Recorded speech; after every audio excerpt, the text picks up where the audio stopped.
casi mediodía. Un gusto, la verdad, compartir panel como representante de Cartes, mi confederada en la mesa de CRA. Y en este evento tan caro los afectos del Movimiento Rural Confederado. La verdad que estoy muy feliz. Y bueno, me tocó un tema, o tres temas complejos en cuanto a que acá tengo tres representantes de tres entidades muy caras a los afectos, al desarrollo, al día a día y a la territorialidad de lo que es la producción agropecuaria en general y lo que es CRA en particular. Así que sin más preámbulos, el panel dice visión, cómo seguimos, en qué estamos, y bueno, tenemos mucha tela para cortar. Entonces, agradecerle a Néstor Osácar, agradecerle a Martín Famuleri con una particularidad. Está cumpliendo con su compromiso y hoy es el día de su cumpleaños. Así que es bastante más grande que yo, por lo que ven, pero bueno, es su cumpleaños. Y bueno, y Manuel, en representación de la Secretaría, para abordar tres temáticas que creo que son bastante complejas, ¿no? Como lo es el SENASA, como lo es INASE y todo lo que respecta a la regulación de los eventos biotecnológicos y a lo que es INTA, ¿no? Así que primero vamos a empezar con quien tengo aquí más cerca, con Néstor Osácar. Y bueno, la idea es un poco, ante esta bandera que tenemos como Movimiento Rural Confederado, que la hacemos propia, que es el estatus sanitario de libres de aftosa. ¿Por qué digo que la hacemos propia? Porque fuimos los productores quienes nos pusimos al hombro en aquella fallida primera y a mi juicio desacertada primera decisión política de cambiar el estatus. Fuimos los productores a través de las fundaciones quienes salimos adelante y quienes mantuvimos ese estatus. Hoy hay una nueva visión, creo que claramente aquí lo vimos con el ministro, hay un norte muy claro y dentro de los puntos que nombró hay algo que quiero que Néstor despeje dudas y en un compromiso de CRA de mirar hacia adelante un poco explique qué es esta nueva manera a partir de enero de 2026 de llevar adelante la campaña de vacunación de aftosa en cuanto a la desregulación de la aplicación y la distribución de la vacuna. Vamos a enfocarnos un poco en eso.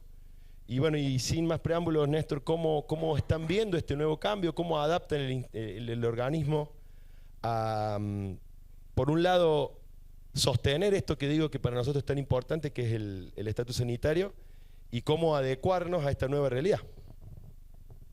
Bueno, buenas tardes, gracias CRA, gracias Jonagro por la invitación. Disculpar a Pilu, que era quien tenía que estar hoy en el panel, se encuentra de viaje por cuestiones del organismo. Y bueno, primero decirle qué es el SENASA, el Servicio Nacional de Sanidad y Calidad Agroalimentaria, que todos lo conocen, dependiente de la Secretaría de Agricultura, Ganadería y Pesca, con quien trabajamos mancomunadamente todos los días. Y esta depende del Ministerio de Economía. Tenemos un fuerte mandato del Gobierno Nacional, orientado con un rumbo muy marcado, que es la modernización integral del sistema. SENASA tiene tres pilares importantes, que es la eficientización, la transparencia y la fiscalización inteligente.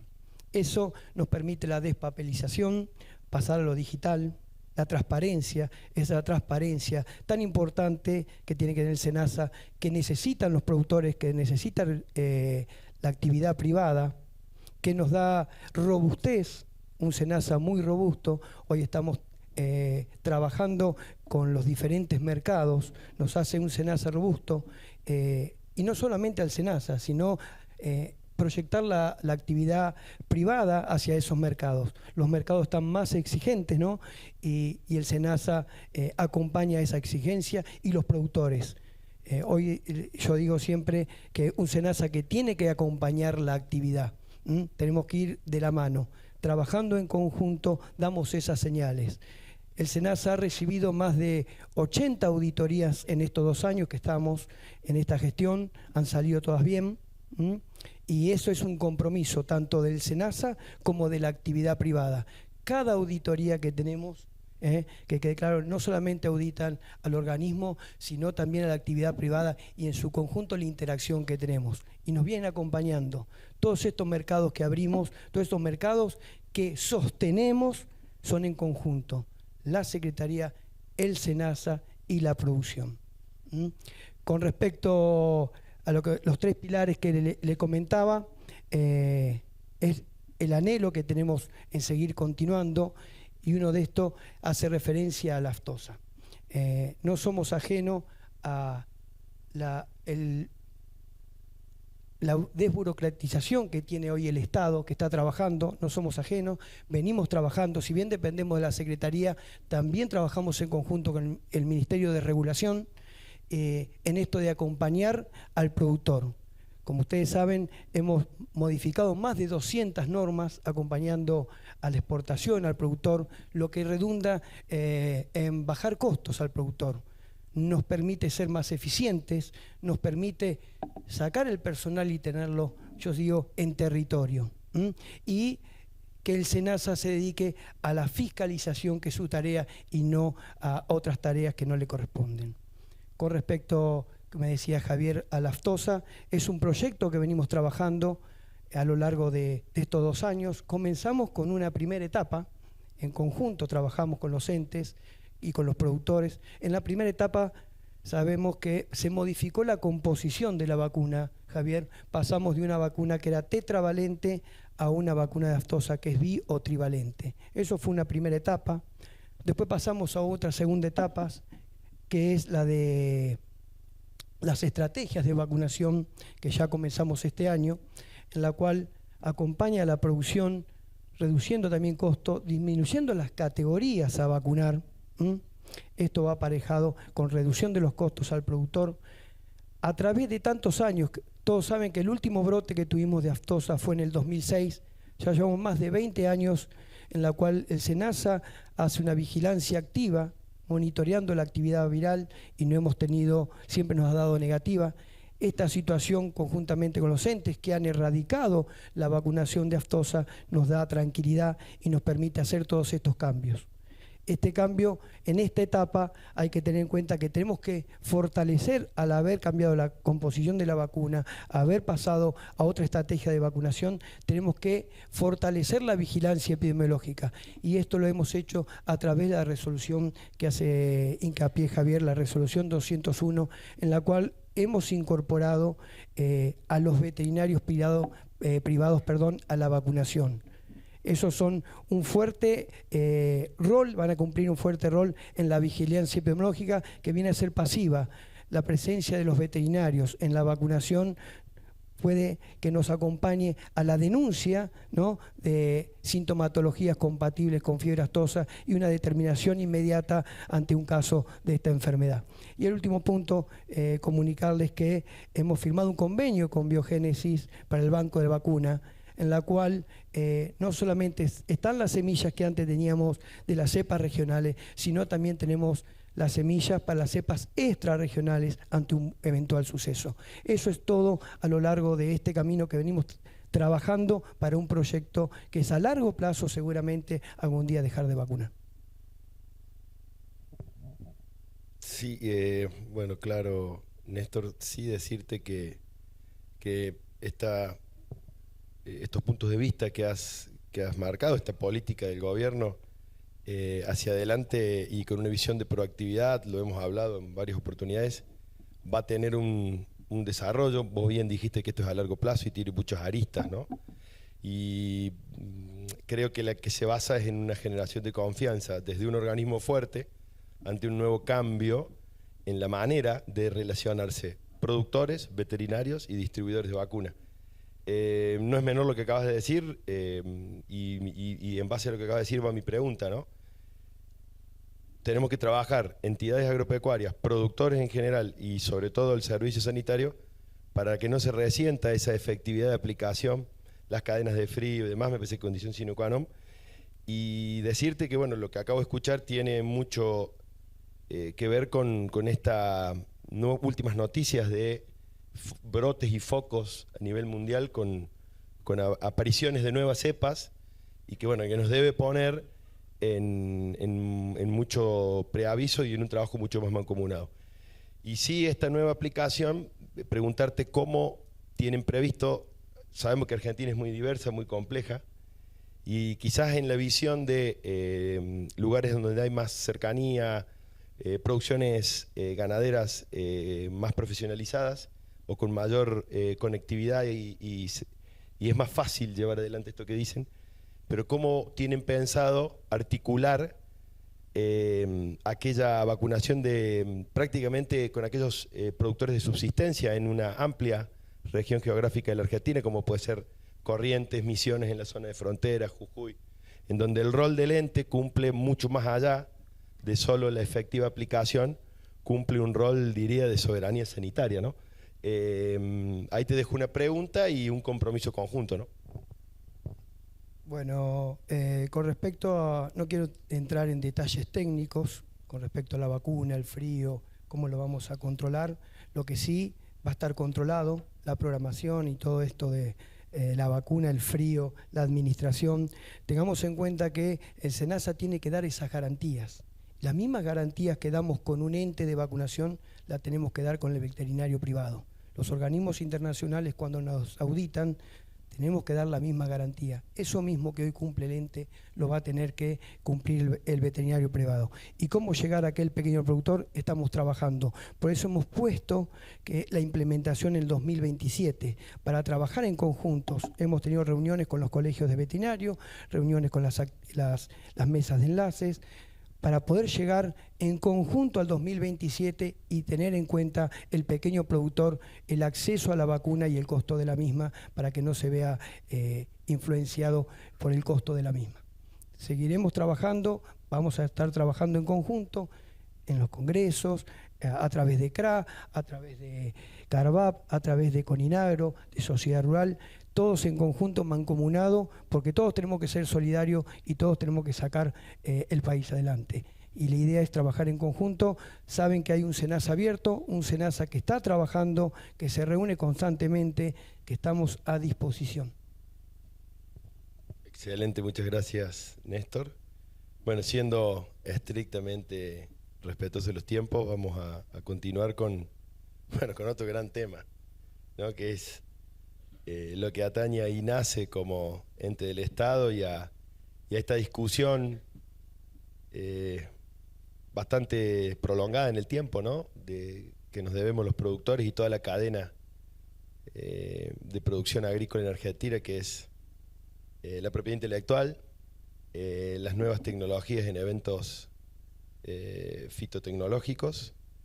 Y bueno, recientemente en esta lógica de regulación y este norte que nos trazaron los ministros claramente al inicio de la jornada, hay una nueva normativa, reglamentación, que establece un nuevo esquema de control en el primer punto de entrega. Eso es lo reciente, pero Martín, te quiero llevar también a que esto es quizás un efecto dominó de situaciones, ¿no? Esta primera manera o cambio en la manera de arbitrar y de poder ejercer el control de las variedades y de lo que el productor entrega, también va de la mano de dos temas que subyacen a esto, ¿no? Creo que las entidades, creo que la mesa de enlace fue clara, si bien esto es similar a este nuevo cambio con Aftosa, con el tema del control en el primer punto de entrega y cómo se va a ejercer toda la parte de esta nueva resolución, también hay un temor, hay un cierto grado de duda del productor, y va de la mano con todo este debate que hemos tenido, que a raíz del acuerdo que nosotros, por otra parte, el presidente que ha sido claro, avalamos con los Estados Unidos, que sirve para abrir una visión de país distinta, está esta invitación a la adhesión a la norma UPOP 91, que tiene que ver también con la regulación del uso propio, oneroso o no, y que va, perdón que me extienda porque quiero hacerlo para que Martín tenga todos los argumentos para hacer su exposición, y que va de la mano con creo yo, la madre de las discusiones históricas que creo que desde CRA vamos a defender, que más estas decisiones siempre van de la mano de lo que hemos bregado como dirigentes y como productores desde hace muchos años, que es la modernización de una ley de semillas, ¿no? Entonces creo que esos 3 puntos del dominó, por ahí te los tiro como para que empieces desde lo nuevo hasta la cuestión de fondo. Bueno, primero, buenos días a todos, ya casi mediodía creo. Estoy contento de estar acá el día de mi cumpleaños, así que está bueno lo que me está pasando. Agradezco la invitación a CRA, es un placer estar acá arriba. Les cuento rápido del INASE para ir a los temas puntuales que les interesa saber. El INASE también es un organismo descentralizado que, al igual que SENASA, dependemos de la Secretaría de Agricultura, básicamente, y también del Ministerio de Economía, ¿no es cierto? Básicamente el INASE tiene una función más simple que SENASA. Somos el ente rector de la ley de semillas. Nos encargamos de bregar porque se cumpla la ley de semillas. Ese es nuestro espíritu. Por eso nace el INASE. Dentro, cuando se norma la ley, aparece la figura del INASE como el ente rector de la misma. Registramos variedades, damos propiedad a los obtentores, hacemos control de comercio, tenemos los laboratorios internacionales que regulan también los laboratorios argentinos, y así podría estar un rato largo contándoles lo que hace el INASE, pero no es la idea. Voy a empezar por entender un poquito hacia dónde va la genética, a dónde va el mundo, ¿no es cierto? Estamos de acuerdo que cuando Argentina promulgó su ley de semillas, hablar de biotecnología, hablar de organismos genéticamente modificados, hablar de edición génica, no estaba ni en la idea más remota de nadie. Entonces la primera respuesta que puedo dar es sí, hay que cambiar la ley de semillas. Estamos de acuerdo que tenemos que adaptar, porque a lo mejor uno dice cambiar. No sé cuál será la palabra exacta que va a definir, pero estamos de acuerdo que la que tenemos vigente hoy la tenemos que modificar y que ella se adapte a lo que está la tecnología vegetal en este momento en el mundo. Estamos trabajando en eso.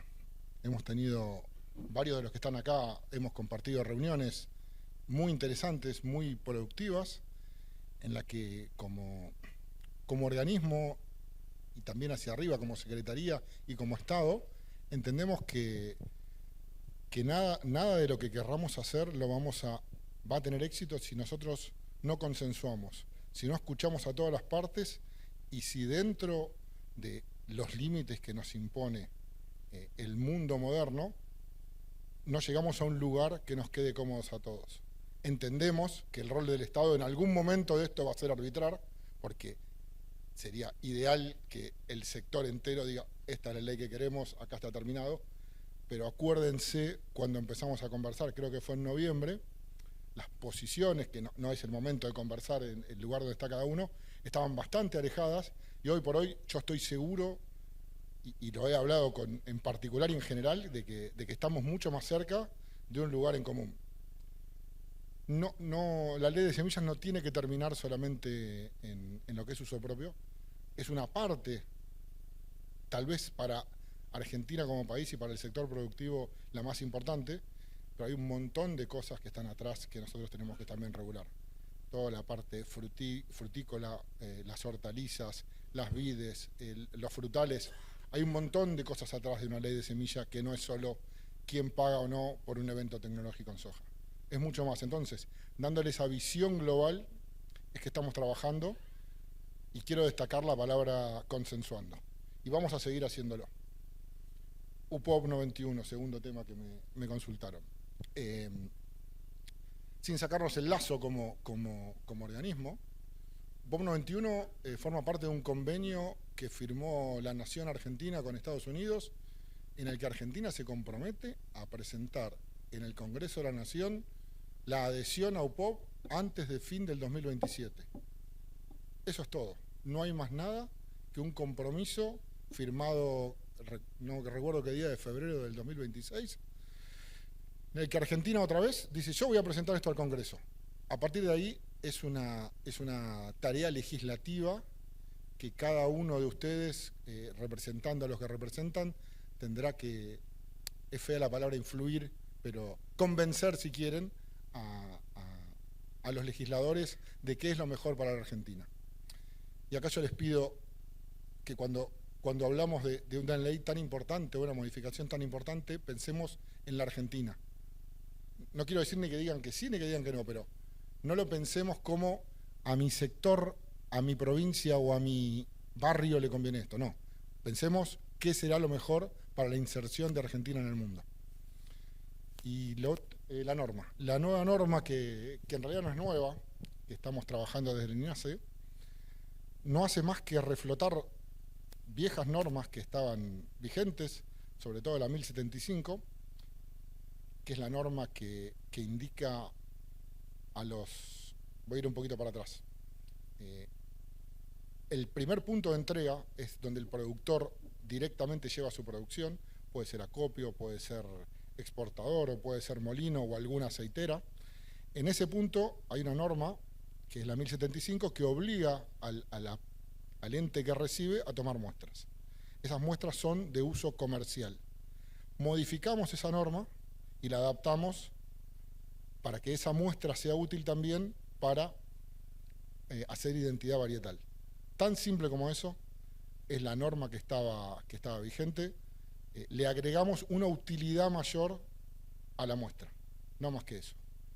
A partir de ahí sí introducimos cambios y decimos que los laboratorios pueden ser los que analicen la muestra. Para que un laboratorio que no es el INASE pueda analizar esa muestra, tiene que estar previamente habilitado por INASE, tener algún tipo de convenio que así lo indique y cumplir con todas las normas que el INASE le pide y que a su vez el ISTA, que es el organismo internacional que está sobre el INASE, controla que el INASE cumpla. Entonces, se toma la muestra en el primer punto, esa muestra va a los laboratorios acreditados, que pueden ser las bolsas, pueden ser las cámaras de las bolsas, puede ser, no tiene límite, solamente solicitamos que esté habilitado por INASE. Una vez que ese laboratorio procesa la muestra y tiene un resultado varietal, va a informar a los obtentores y al productor que cargó esa carta de porte. Es de esperar que entre privados lleguen a un acuerdo, que lo puedan resolver, que puedan encontrar un punto en el que el obtentor se siente que su derecho está respetado y el productor considera que es justo lo que pagó. Si eso sucede, el proceso termina ahí, el INASE no participa ni se entera y como decía Federico en su exposición hoy a la mañana, terminará siendo un acuerdo entre privados, sin ninguna firma de ningún convenio del que estuvimos hablando con varios. No tiene nada que ver con ese convenio que firman los semilleros para vender semillas. Totalmente aparte. Si no ocurre que se ponen de acuerdo, interviene el INASE y continúa con sus procesos normales de multa o de pedido de información o lo que viene haciendo el INASE hasta ahora sin ningún tipo de modificación hacia nosotros. Sí vamos a hacerlo con una nueva muestra que tiene que estar guardada de alguna manera para actuar como árbitro más independiente, pero a partir de que el trámite baja al INASE, vuelve a ser un proceso normal que está descrito en las normas del INASE. Creo que evacué, ¿no? Perfecto. Sí, como final de tu intervención, preguntarte, creo que lo que de la última resolución creo que nos ha quedado bastante claro y CRA piensa que es una alternativa más, una ventana de oportunidad para, en realidad, creo que fuiste muy claro en decir que reflotar algo que en cierta forma debía ser ya moneda corriente. Y con respecto a la clara posición sobre el tema UPOV y en el gran desafío para todos, que significa que técnicamente el acuerdo se cumple con el compromiso de envío al Poder Legislativo, vamos a tener, porque nos interesa de sobremanera el tema, esa injerencia sobre el Poder Legislativo, porque es parte de lo que creemos que puede construir. Pero sí, tal vez esto que decís que esta nueva normativa no tiene nada que ver con los contratos que ya la industria semillera ejerce y que han traído enorme cantidad de situaciones conflictivas, no puedo dejar de decirte que atamos a que una aprobación de esta nueva norma UPOV, el productor siente que queda más vulnerado a el ejercicio de una posición, porque esto es una cuestión absolutamente de negocio, y eso lo entiende, pero lo entiende el semillero, pero también lo entiende el productor. Y el quedar desguarnecido tal vez solo con la aprobación de la norma, sin dar la madre de las regulaciones o de los marcos que es la ley, esto es una discusión como que está primero, ¿no? El huevo o la gallina. Discutamos UPOV con un marco regulatorio en donde el uso propio ilimitado tenga un límite, en donde el productor sepa y tenga la seguridad, porque también parto con una autocrítica. El negocio de los eventos biotecnológicos cambió porque pasaba por la venta de fitosanitarios, y todos lo sabemos. Hoy la necesidad de los eventos tecnológicos hace que tengamos esta discusión porque el productor mira márgenes y mira la confianza que genera un sistema en el que puede ser parte y no el pato de la boda. Tal vez por ahí es un poco dejarte esa reflexión y decir que la generalización de solo una discusión o una simplificación hacia una norma que muchos países tienen, sí, no, y que puede ser materia de discusión, no debe ser solo lo que nos rija, ¿no? Le voy a abrir lo que me dijiste, porque como que tenés varias aristas, Javier, querido. Primero, quiero aclarar un minuto qué dice UPOV 91 sobre uso propio. UPOV 91 dice que el uso propio es facultativo, ¿sí? Le da al país firmante la facultad de administrarlo al uso propio, ¿sí? No quiere decir que se acaba ni que no se acaba, no. Le da la facultad al país de administrarlo como le parece. Entonces yo lo que creo que como sector lo que tenemos que discutir es la reglamentación. ¿Cómo vamos a reglamentar UPOV? Porque la actual ley de semillas, el uso propio, ya cumpliría con UPOV 91. Imagínate la cantidad de posibilidades que tenemos para decidir. Yo creo, si vos me lo preguntás a mí, lo mejor que podemos hacer como sector es trabajar en cómo vamos a reglamentar. ¿Qué es lo que podemos hacer? Que es, en definitiva, lo que firmamos nosotros como secretaría. UPOV 91 va a salir si hay un diputado más o un diputado menos. No. Podrán hacer su trabajo y podrán estar sobre eso, pero me parece que la discusión poderosa, la que va a definir los próximos 20 años de la agricultura argentina, es cómo lo reglamentemos. No veo el enemigo en UPOV yo. Yo veo y voy a pecar de sincero tal vez, el enemigo es en no ponernos de acuerdo nosotros y no ceder ese poquito que falta para encontrar un lugar en el que semilleros, productores, gremiales, todos nos sintamos cómodos y podamos tener la semilla y la genética que nos merecemos como país. No voy a hacer comparaciones con los vecinos, pero sabemos que los vecinos están adelantados. No sé qué es lo que hacen, si quieren lo charlamos, pero no es el lugar. Pero hay algo que estamos haciendo mal, que la Intacta 5 está en Brasil y acá no. Algo no estamos haciendo bien. Por eso digo, tenemos la oportunidad con la reglamentación de llegar a un lugar para que los próximos 20 años de la agricultura argentina sean con la genética más de punta que se puede tener. Creo que es por ahí el camino. Gracias, Martín. Bueno, y por último, pasamos, te agradezco porque bueno, es un tema que podemos, creo que los 3 temas del panel pueden dar para una sola jornada completa, ¿no? Bueno, por último, Manuel, agradeciéndote también la presencia. Manuel me permito hacer la infidencia de decirlo, es el todoterreno de la secretaria, es el que está siempre en los territorios, es el que tiene mucho intercambio. Sí, hacer una salvedad que creo que nobleza obliga y corresponde. Como CRA tenemos diálogo permanente con los 3 y eso me parece que a veces hay que ponerse en perspectiva de que podemos tener nuestras posiciones y y son muy válidas. Nosotros representamos productores agropecuarios, ellos representan hoy una visión de gobierno, pero pareciera muy lejano y en épocas no muy pasadas ese diálogo no existía. Entonces creo que esta posibilidad es un valor que hay que ponerlo muy por encima de cualquier diferencia de punto de vista. Y bueno, Manuel, te tocó otro tema absolutamente cercano a CRA, y digo cercano porque yo hago una analogía, la territorialidad que nosotros orgullosamente defendemos, que es la de CRA y sus diferentes visiones regionales, va atada a algo que creo que fue de la mano del desarrollo de las entidades rurales, de la institucionalidad agropecuaria, que fue el INTA. Entonces, como hay una enorme vinculación entre entidades rurales, productores y el INTA, es que nos incluimos en este panel algo que para nosotros es sustancial, que es cómo va el organismo, cómo piensa en el organismo.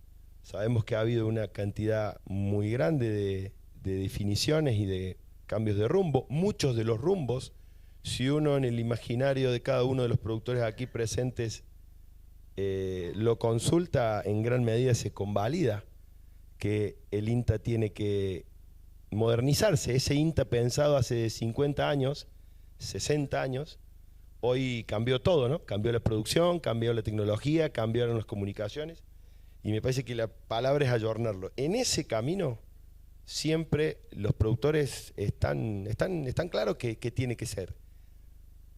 Pero bueno, hay algunas cuestiones de la diversidad de las producciones agropecuarias que hacen que esta nueva visión se aplique teniendo muy en claro los localismos. Pero bueno, contanos un poco cómo desde esa visión tan diversa están viendo ustedes esta evolución del INTA hacia el futuro.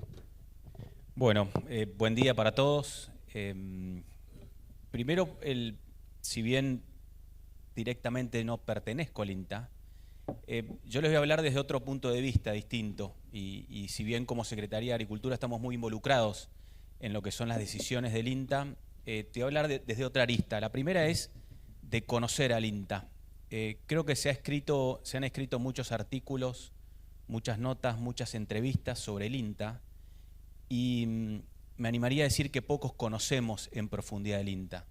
En parte porque es una estructura muy grande, muy compleja, masiva, más de 6.000 personas, más de 50 estaciones experimentales y todas las agencias. Entonces, parte del trabajo como funcionario fue conocer al INTA. Y hoy te podría decir que conozco casi el 70% de las estaciones experimentales del INTA, de haberle dedicado casi más de un día entero a recorrerla, interactuar con los profesionales que están en la experimental, entender los programas que están desarrollando, y te diría que hay, eso por un lado, y por el otro lado, al ser una subsecretaría la nuestra tan grande, que abarca agricultura, ganadería, forestal, lechería, biotecnología, un montón de cosas, nos toca interactuar mucho con el INTA. Entonces, los directores nacionales que están trabajando en mi equipo trabajan muy de la mano con las áreas temáticas de INTA, por eso hay una doble conexión con el conocimiento del INTA. Entonces,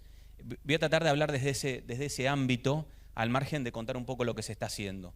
Creo que estamos en un mundo de grandes transformaciones, de transformaciones geopolíticas disruptivas, disrupciones en el comercio, donde el tema sanitario, como decía Néstor, cumple un rol fundamental, la biotecnología, como decía Martín, es clave para poder avanzar, y el INTA tiene que ir acompañando en esa transformación. En esas casi 70% de experimentales hay ciertos denominadores comunes que uno se animaría a ir trazando. El primero es las experimentales donde el privado está interactuando directamente, están mucho más avanzadas y tienen programas de trabajo mucho más, enfocados en la producción de la zona. Entonces, te diría que parte de la estrategia del INTA en este momento es ir a una vinculación público-privada, no del 80-20 como está hoy, sino casi del 50-50, en donde el privado esté mucho más metido. Lo vemos en Corrientes con el arroz, lo vemos en Castelar con el tema del trigo, lo vemos con la ganadería también en Corrientes, en la parte forestal en Misiones, en provincia de Buenos Aires también con distintos cultivos. Entonces, parte del trabajo del INTA tiene que ir a vincularse mucho más con el privado. El otro es una transformación, te diría, para poder capturar valor en estos mercados que están cambiando, en donde la trazabilidad, la información, la inteligencia artificial, como dicen algunos investigadores del INTA, en vez de la inteligencia de las cosas o la Internet de las cosas, es la Internet de las plantas o de las vacas, ir a esa información con mucha más asertividad para poder capturar ese valor que el mundo nos está ofreciendo. El mundo está necesitando proteínas animales de alta calidad, Argentina las tiene, las produce, podemos producir mucho más, y parte del trabajo del INTA tiene que ir en esa línea. En parte de esas visitas experimentales también vemos una infraestructura sobredimensionada para experimentales que hoy están con menos gente, con lo cual también hay que hacer una transformación, te diría, ¿no? Es cambiarle la forma a lo que tenemos, que también fue diseñado geográficamente para un tipo de producción. Yo voy a dar un ejemplo que es el INTA de mi barrio, que está más cerca de donde yo soy productor, que es Concepción del Uruguay, en Entre Ríos. Está casi en su mayor parte dedicada a la ganadería, en una zona donde, veo varios entrerrianos por acá, la ganadería ha dejado lugar a la agricultura, y hoy en la zona el uso de las terrazas para controlar la erosión hídrica, porque llueve mucho, es una obligación. Entonces, creo que en esa transformación el INTA tiene que ir ganando el terreno que por ahí se perdió en algún momento por múltiples razones, no vale la pena, para ese lado. Y ahí tomo el ejemplo ayer justo estuve en Córdoba visitando varios tamberos cordobeses, que son, la verdad que volví cansado, físicamente cansado, pero emocionalmente energizado, porque la motivación de los tamberos. Ayer se inauguró el primer tambo robótico de un productor chico que había sacado el primer crédito en valor producto de litros de leche. Recordemos que el primer tambo robótico lo instaló el INTA en Rafaela, con lo cual tenemos que recuperar en el INTA esa punta de lanza de la tecnología agropecuaria, marcando el camino de hacia dónde tenemos que ir. Vemos también en experimentales que hay programas que no tienen mucho sentido que continúen, que tienen que cambiar, que tienen que mutar, y ese es el camino que estamos buscando. Y después otro punto súper importante que también me lo ha dado la experiencia de por ahí más las misiones oficiales al exterior. El INTA y el SENASA son dos organismos fundamentales para, de la diplomacia argentina en el mundo. El SENASA por todo lo que es la seriedad y la confianza que genera en la exportación de los productos, y en el caso del INTA, porque es el brazo de cooperación técnica. A cualquier lugar del mundo que vas y hablas de agricultura, siempre ha estado alguien del INTA trabajando ahí, en algún programa de sorgo, de girasol, de trigo, de maíz o de lo que sea.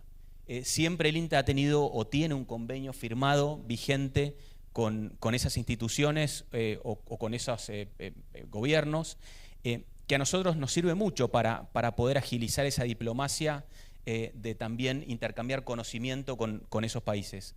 Con lo cual, la relevancia internacional que también tiene el INTA es fundamental para poder proyectar a la Argentina en el mundo.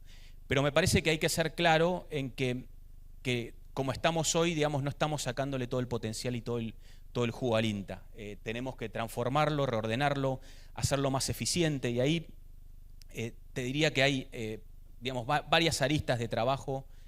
Por una parte es trabajar con las personas, con el capital humano que tiene el INTA.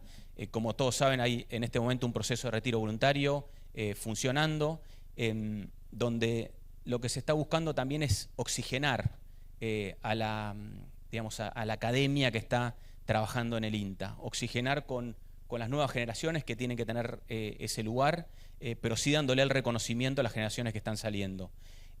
Después mejorar toda la parte administrativa, de compras, de administración de flota, de administración de recursos, donde ahí hay en las 6.500 personas y los tantos vehículos que hay en la experimental, en uso o no en uso, hay mucha inversión que se realiza, que hay que buscarle una eficiencia, lo mismo que hablábamos antes del tema de los edificios y toda la infraestructura que tiene el INTA, y después trabajar en lo que es esta vinculación público-público, público-privada, a través de redes de innovación mucho más activas, en donde empecemos a enfocar en los programas. Y ahí me gustaría resaltar el rol del privado. Me imagino que todos lo conocen, pero creo que es importante resaltar cómo es la gobernanza del INTA. El INTA tiene una parte pública en su consejo directivo y una parte privada en donde está CRA, Sociedad Rural, un representante por CRA, por Sociedad Rural, por Federación Agraria, por Coninagro y por CREA.